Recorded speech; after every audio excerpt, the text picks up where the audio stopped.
दोस्तों आज के इस वीडियो में हम आपको एक ऐसी बेटी की दास्तान बताने वाले हैं जिसको सुनकर आप यही कहोगे कि अल्लाह ऐसी बेटी किसी को ना दे। जी हाँ दोस्तों, हम बात करने वाले हैं शबनम के बारे में और आपको इस वीडियो में शबनम का पूरा काला सच बताने वाले हैं जिसको सुनकर आपके भी होश उठ जाएंगे। इसलिए आप इस वीडियो को आखिर तक जरूर देखें और आपकी शबनम के बारे में क्या राय है वो कमेंट बॉक्स में लिखकर जरूर बताएं। तो चलिए दोस्तों शुरू करते हैं।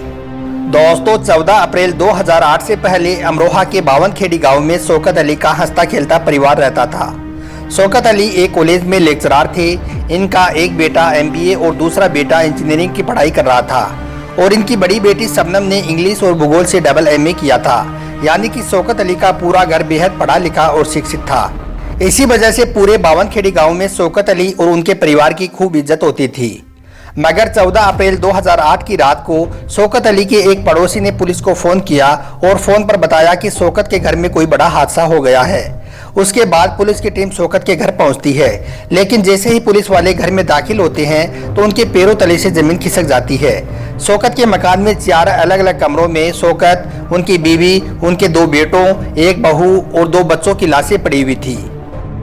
इस घर में एक 11 महीने के बच्चे को छोड़कर बाकी सभी के गले कटे हुए थे। पूरे घर में हर तरफ खून ही खून फैला हुआ था और शौकत अली की बड़ी बेटी शबनम घर के एक कोने में दहाड़े मार मार कर रो रही थी। तो यह देखकर पुलिस के भी होश उड़ गए। खैर सुबह होते होते एक ही परिवार के 7 लोगों के कत्ल की यह कहानी बावनखेड़ी गांव से निकलकर पूरे देश में फैल गई। एक ही घर में 7 लोगों के कत्ल के खिलाफ लोगों में जबरदस्त गुस्सा था। गुस्सा भी इतना कि अगले दिन उस वक्त की मुख्यमंत्री मायावती को शौकत अली के घर पर जाना पड़ा। अब यूपी पुलिस पर जबरदस्त दबाव आ चुका था जल्द से जल्द इस केस को सुलझाने का और 7 लोगों के कातिल को पकड़ने का।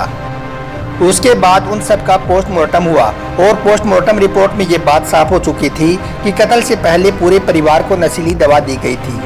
अब पुलिस के मन में एक सवाल बार बार उठ रहा था कि जब पूरा घर बेहोश हो चुका था तो फिर घर में अकेली शबनम कैसे होश में थी। जब पूरे घर में सबका कत्ल हो गया तो फिर घर में अकेली शबनम कैसे बच गई। पुलिस अब शबनम से सवाल पूछना चाहती थी, लेकिन हालात इसकी इजाज़त नहीं दे रहे थे क्योंकि पूरे घर का कत्ल हो चुका था। ऐसे में घर में बची एक अकेली लड़की से वो किस तरह से पूछताछ करे, क्योंकि उस वक्त शबनम की हालत भी ठीक नहीं थी। मगर इन सब के बीच पुलिस पर चारों तरफ से दबाव भी आ चुका था इस केस को जल्द से जल्द सुलझाने का। पुलिस ने अपने मुखबिरों के जरिए से इसकी तफ्तीश जारी रखी और ये सोच रही थी कि सही वक्त देखकर वो शबनम से पूछताछ करेगी। इसी बीच पुलिस को किसी मुखबिर ने यह खबर दी कि इसी गांव में एक सलीम नाम का लड़का है जो अक्सर इनके घर पर आता जाता रहता था। सलीम को उठा लो, पूरा केस सुलझ जाएगा।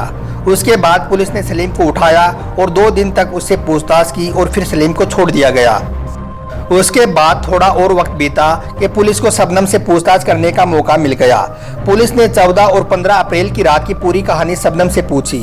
शबनम ने उस रात की जो कहानी बताई वो ये थी कि वो रात को छत पर सो रही थी।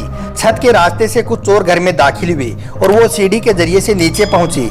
उसके बाद वो नीचे के रास्ते से ही बाहर निकल गई। फिर जब वो नीचे पहुंची तो उसने सबको मुर्दा पाया। इसके बाद वो चीखने लगी, उसने शोर मचाया तो किसी पड़ोसी ने उसकी आवाज़ सुनी और उन्होंने पुलिस को खबर कर दी। शबनम की इन बातों को सुनकर पुलिस को यकीन नहीं आया और पहली बार शबनम शक के घेरे में आ गई, क्योंकि शबनम ने बताया कि उस रात बारिश हो रही थी जबकि उस रात बारिश नहीं हुई थी। ये शबनम का पहला झूठ था। इसके अलावा अगर चोर दरवाजे से बाहर निकले तो कुंडी अंदर से बंद कैसे थी, ये शबनम का दूसरा झूठ था। इसके अलावा अगर चोर दीवार के रास्ते छत पर आए तो दीवार पर इसके कोई निशान क्यों नहीं थे, ये शबनम का तीसरा झूठ था। मतलब कि इन बातों के चलते अब शबनम पुलिस की रडार पर आ चुकी थी। उसके बाद पुलिस ने लोगों से पूछताछ में ये पता लगा लिया था कि बावनखेड़ी गांव में ही रहने वाले सलीम और शबनम में अच्छी दोस्ती थी और यहाँ तक कि कई बार शबनम सलीम की बाइक पर स्कूल भी जाया करती थी। इधर मुखबिर पहले ही सलीम के बारे में इशारा दे चुकी थी। 17 अप्रैल 2008 को यानी कि हादसे के 2 दिन के बाद पुलिस ने सलीम को अपने पास बुलाया और पूछताछ की, लेकिन इस हत्याकांड को लेकर वो लगातार इनकार करता रहा। मगर पुलिस ने उसके साथ थोड़ी सख्ती की तो इस केस में पहली कामयाबी मिली। सलीम टूट गया और फिर उसने पूरी कहानी उगल दी। सलीम ने पुलिस को बताया कि वो शबनम से प्यार करता था और इस तरह से उसने सारी बातें उसने पुलिस को बता दी। अब कहानी पुलिस के सामने थी मगर पुलिस के हाथ में अब भी कोई सबूत नहीं लगा था। सलीम ने पुलिस को पहला सबूत भी बता दिया था। सबूत थी वो कुल्हाड़ी जिसे 7 लोगों का कत्ल किया गया था। कत्ल के बाद उस कुल्हाड़ी को तालाब में फेंक दिया गया था। उसके बाद पुलिस ने सलीम की निशानदेही पर उस कुल्हाड़ी को भी बरामद कर लिया था। दोस्तों, अब कहानी, गवाह और सबूत तीनों पुलिस के पास थे। इसके बाद 18 अप्रैल को यानी कि 7 लोगों के कत्ल होने के चौथे दिन पुलिस शबनम के घर पर पहुंची। साथ में सलीम भी था। इस बार पुलिस शबनम से पीड़ित के तौर पर नहीं बल्कि एक कातिल के तौर पर उससे सवाल पूछ रही थी। शबनम बार बार इनकार करती रही। तभी सलीम शबनम को बताता है कि उसने पुलिस को सब कुछ बता दिया है, इसलिए झूठ बोलने से कोई फायदा नहीं है, तुम भी अपना जुर्म कबूल कर लो। उसके बाद पहली बार शबनम भी टूट जाती है। अब 7 लोगों के कत्ल का केस सुलझ चुका था। कत्ल की कहानी, कत्ल का मकसद और दोनों कातिल भी पुलिस के शिकंजे में थे। शबनम के खून से सने कपड़े भी पुलिस बरामद कर चुकी थी। इसके साथ ही 2 ऐसे मोबाइल फ़ोन भी बरामद हुए जो आगे चलकर इस केस में एक अहम सबूत बने। उन दोनों फ़ोन पर वारदात के दिन 55 बार कॉल की गई थी। पूछताछ के दौरान शबनम और सलीम ने एक दहलाने वाला खुलासा भी किया। खुलासा था 11 महीने के भतीजे को दोबारा मारने का। जब सलीम और शबनम ने सबका कत्ल कर दिया तो उसके बाद सलीम वहां से चला गया तो शबनम का वो 11 महीने का मासूम भतीजा रोने लगा। शबनम ने सलीम को कॉल किया तो सलीम ने दोबारा आने से मना कर दिया। उसके बाद शबनम ने खुद ही अपने भतीजे का गला घोंट दिया। दोस्तों, शबनम के दोनों भाइयों की जान उस रात बच सकती थी, लेकिन शबनम की मोहब्बत में दोनों भाई भी मारी गई। दरअसल उस दिन दोनों भाई गांव से अपने अपने काम पर शहर लौट रहे थे, लेकिन शबनम ने उन्हें बीच रास्ते से ही वापस बुला लिया था। दरअसल वो चाहती थी कि उसके परिवार का कोई भी सदस्य ना बचे और सारी दौलत और संपत्ति उसको मिल जाए। उसके बाद शबनम ने जेल में ही एक बेटे को जन्म दिया जो 6 साल तक जेल में अपनी मां शबनम के साथ रहा। उसके बाद उसके बेटे को कोई लेने को तैयार नहीं हुआ, ना ही उसके चाचा चाची और ना ही उसके किसी रिश्तेदार ने उसको लेने के लिए हाँ की।